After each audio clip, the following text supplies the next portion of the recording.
پوهیږئ د ځوانانو افتخار څه شی دی؟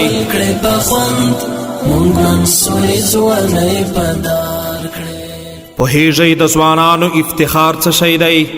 د ځوانانو افتخار د کافرانو وژل دي.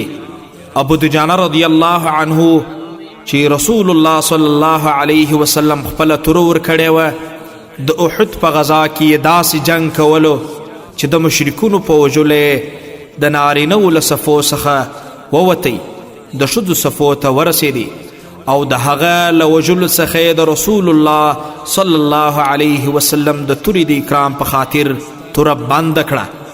داسې وژنه یې کوله چې کافر به ورسره مخامخ سو، بیا یې د ژوند چانس نه و. کعب بن مالک رضی الله عنه وایي چې ما ابو دجانه رضی الله عنه ولیدی چې یو کافر یې په توره ووهی او 2 ځایه کړ، د له سره څخه خول پورته کړ او راته ویې ویل چې څنګه یې بولې یا کعب، زه ابو دجانه یم. نو موږ هم باید د کافرانو په وژلو افتخار وکړو، ځکه چې اصل د ځوانانو افتخار د کافرانو وژل او ذلیله کول دي.